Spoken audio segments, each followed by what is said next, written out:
Hi, baby. Whoop. Good girl. Hello, puppy parents and Havanese enthusiasts. I'm back with another Q&A video. I asked you guys what questions you had, and I got a lot, so thank you for that. I don't know that I will be able to answer all of them in this one video, but I'm going to try to answer the ones that I feel most qualified to answer. As a reminder, I do not have a professional dog training or dog behavioral background. I'm just a mildly seasoned Havanese mom, and I have grown up with Havanese dogs throughout my family. And my hope is that I can be your sort of pal to let you know what my experience has been and help you feel a little bit encouraged if it sounds like your own or gives you new ideas to try. Okay, let's get into it. How do you stop puppy nipping? So this commenter had a story about they have a 4.5-year-old male Havanese, and he is a tornado of terror. So he bites furniture, he bites hands, he bites all the things he's not supposed to and not the toys. This sounds very much like Pistachio at 4.5 years old. Just want to let you know you're not going crazy, and your dog actually isn't going crazy either. Well, they are, but they'll outgrow this. This is a very common stage of puppy development, the sort of defiant, nippy monster stage. And it's a hard one to get through, but they do outgrow a lot of these things. In the interim, you said you tried some redirection. So redirection is typically like substituting a toy whenever they're biting something they're not supposed to. We also found this did not work very well with Pistachio. The most effective thing for our training with her has been removing our attention from her. So if she was doing, what she would do a lot is nip at our ankles and pants while we were walking, or jump up and try to grab your clothing with her teeth. We would leave the space that she was in. She was still contained in either like a pen, or we had a gate crossing off part of the room to her, so she was in a safe area. But for like 5 minutes, we would just not be accessible to her. We wanted to teach her that when she acts in those ways, those negative ways, she's basically pressing a button that creates a response from humans. And that response is, oh, you're asking me to leave. We want to teach her that we're wired that way, that when she does things that are inappropriate or mean or frustrating, she's not going to get the things that she wants. And when they're doing the right thing, when they're chewing on the right things, when they're letting you walk without biting your ankles, affirm that, you know? You can tell them, good boy, good girl. And you can even give them a treat if it feels right. Like, there's things you can do to also affirm the positive behaviors, which might just seem like they're being neutral, like they're not doing anything, but like that's a good thing when you have a dog of this age. Like, let them know they're doing the right thing. Let them know they're pressing the button to give them your attention. Good luck with that. I know it's hard. When was Pistachio fully house trained? I would say Pistachio was fully house trained at 10 months. And the reason 10 months stands out to me is because this is when she had like 2 weeks of diarrhea, and somehow we avoided having accidents in that time. She really like locked in her house training at that point for whatever reason. Before that point, I would say around like 4 months, I was like, oh, our dog is house trained. She hasn't had an accident in like 2 weeks. And then all of a sudden she would have a couple accidents in a row. This is very normal for that house training puppy period. You will find they make some immense progress, and then all of a sudden they go back a little bit, and then they make even a longer stretch of progress, and then they go back a little bit. You'll also find when they're put in stressful or unfamiliar situations, they might have an accident even though they haven't in a while. Pistachio is 1.5 years old now. We don't have accidents in the house regularly, but we've had a couple in this past year just because we've been at an unfamiliar home, or we've had a stressful few days with a lot of visitors and change, and it just throws off her routine. As your dog gets older, they're going to continue, practicing the best habits, and it's going to become non-negotiable for them to go outside. But yeah, it can feel like a while. You'll get there though. It's a hard part. Trust me, you're going to appreciate your dog ownership experience so much more when you have a house-trained dog, and they will get there. I'm also a big advocate of doorbells. We have an electronic one right now, and I'm obsessed with it. So try some doorbell training. Okay, I get this question a lot. Where did we get Pistachio? / how do you find the right breeder? This is not a question that I feel comfortable answering, actually. We chose Pistachio's breeder just because they were the same breeder of my family's dog growing up, who is now 15 years old. So there was like a 15-year gap there. I did not research it really at all. and I wish that I had. I found out things after the fact that made me uncomfortable. The primary thing being that I feel Pistachio's mom was bred too many times. I had every right to ask those questions to the breeder before I signed on to purchase a dog from them, but I didn't. I wish that I had. I would now if I were to get another dog. So I don't want to pretend I'm any expert on this.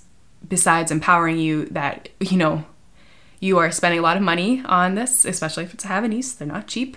You have every right to ask all the questions that you want to feel the most comfortable. You have every right to meet the parents of the dog you're getting, to meet the dog that you're getting, and do your research. There's a lot of much more well-informed people out there on the internet who can give you some good questions to ask and what you can be looking for. I love Pistachio to pieces. I wouldn't trade her for the world, but I wish that I had made a more informed choice when I purchased her. Okay, I like this question because I felt like I saw myself in this question. When you're on a walk with your dog, how much should you expect the Havanese to walk at your pace? Should they get to sniff around and not be interrupted? What's the expectation here? I feel like I have asked myself this question before because I'm always worried that I'm being too selfish on a walk and my expectations are too high or something. I'll tell you what I tell myself to get out of this headspace. As far as should the Havanese walk with you at your pace, this is up to you. The times I would say it's not up to you is if you're in a public place and you need to keep your dog close to you so that they are not causing havoc and getting in the way of people or making anybody feel unsafe. But when it's just you and your dog, it's up to you. There's a lot of people that will say you need to have loose leash training and have them walk right by your heel. And it's amazing if you can get to that point. I think you're probably going to have the most enjoyable walks if you can get to that point. But there's also some people like me who, now I'm coming clean to all of you, we switched to a retractable leash when I was in the 3rd trimester of pregnancy because we had struggled so much with loose leash training. And I just wanted to enjoy walks with my dog more. So now she walks 6 feet ahead of me on a retractable leash in a safe environment. And she's thriving and I'm thriving because she's learned to sort of she might fall behind me a little bit, but it stretches with her and then she catches up with me and I barely have to pull her. And it's actually been very enjoyable. So whatever you are most comfortable with is okay. As far as how much sniffing and pausing should they do on a walk, you also can make that determination. I think it's a little unrealistic to expect a dog to not sniff a single thing on a walk. It's a very stimulating environment for them, and I also think it's great mental exercise to let them engage with things on their walk. However, I think you can set up some expectations for them on when we get to sniff and when we don't. So we live in a neighborhood. Every time there's a mailbox, Pistachio wants to go sniff it. And I really try to discourage that. I don't stop for her when we're walking past mailboxes. She has to keep up with me. But then once we get to certain milestones on our walk, like a lamp post or a stop sign, I'll say, okay, sniff break. And what that means is I'm about to pause and you can go sniff around in the grass for a 30-second break. So that's how I've handled that. The other thing you can do with puppies when they're so incredibly stimulated on walks by everything is sometimes maybe just go on a sniff walk.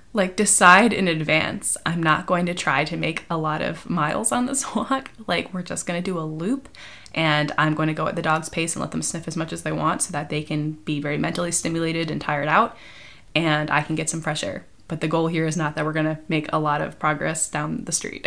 So maybe set an intention for yourself before you go on a walk of what the walk will be about, and you might find it's less stressful when the dog doesn't keep up with those expectations. What did you do to puppy-proof your house? We didn't do much puppy-proofing to our house because we didn't give Pistachio full rein for a very long time. She had just a pen, and then she had a little bit larger of a space in our living room, and then she had the whole first floor, etc. So every time she gained our trust in a space that she wasn't going to chew things, and because it was a small space in the beginning, we could monitor what she was interested in and discourage her against chewing on them. Every time she earned our trust that she wouldn't chew on them anymore, we would expand that space. As your dog gets older and you expand that space, you'll find there's some things that, whether they're a puppy or not, they're still just very tempted by. Some of those are more obvious than others. We don't leave people food on the floor for Pistachio to discover because she's just going to get into it. I don't have enough trust that she won't. We also know that she loves to shred used tissues, so we don't leave used tissues on the couch. That's probably a good life practice in general. So yeah, I don't know that you always need to do a lot of puppy proofing as long as you're doing supervised puppy exploration. And whenever we left our house, she was either in a crate or in a pen, so she couldn't get into the things that we knew she was tempted by. Does Pistachio get car sick? She has before. It's not an every time problem. She does have very bad like car anxiety. She tends to pant a lot and she might cry a little bit. It has been helpful for us to have a car seat for her so she stays in one place in the car and she isn't moving around too much. I don't think that helps with car sickness. You can also crate your dog in the car when you travel somewhere as well, but we have found she actually gets sick more often in the crate in the car. I don't know why, but she does. I think if the climate is okay, rolling the window down a little bit helps with car sickness and anxiety. And then also elevating where they're sitting so they can see out the window a bit better helps with that. And you can get car seats that have like booster seats that help with that. But we've also like stacked up dog beds before in a safe way. Don't worry, didn't topple over. And when she can lay down and still see out the window, she's much less anxious and much less car sick. What flea and tick medicine or heartworm prevention do you use for Pistachio? So I will put the ones that we use on the screen here. This is our flea and tick medicine. This is our heartworm prevention medicine. The heartworm prevention one we buy through Chewy, and you do need like a vet's sign off on it. I want to advocate for these medicines because we have liked them. I know some dogs are quite sensitive and can have reactions to these medicines, but we've never had any problem with Pistachio with these. She even loves the heartworm prevention so much that like we hype it up when we give it to her because it's like a chewable tablet and she downs it and gets really excited. Don't skip on flea and tick medicine. I'd say when Pistachio was a puppy, she was 1 pound over the maximum poundage for her flea and tick medicine at one point. And the girl got fleas. It was terrible. We had fleas for too long. They're very difficult to get rid of. It was so nasty and I hated it. So always make sure your dog is within the weight boundaries for these. And especially if your dog is going to be spending time outside, you need these medicines. This comment made me so sad. When does it get easier? I know how you feel. I did not have an easy transition into being a puppy parent, and I actually have a whole video on that I'd really recommend you watch so that you know you're not alone. It does get easier. The timeline for that is different for everybody, but it was helpful for me to always say, give it a year. A year from now, I can almost guarantee you're going to feel very differently about what you're experiencing. But what you're experiencing is normal. Puppies are hard. And last but not least, how are you helping Pistachio adjust to her new little sister? I do plan on making a video talking all about how Pistachio is doing with the baby, because it's a video that I wish I could have watched and there's not a lot out there on this. What I can tell you before I get more in depth in that video, Pistachio is doing well. She's getting along fine with her little sister. She's pretty uninterested, and it helps that we have a newborn. You know, she's not crawling everywhere. There's not a lot of forced interaction between them, and I will get more into that when I make that video. All right, that's all I got time for right now. Thank you for your questions. I hope my answers are helpful to you or encouraging. You got this, puppy parents. You're doing great. Bye.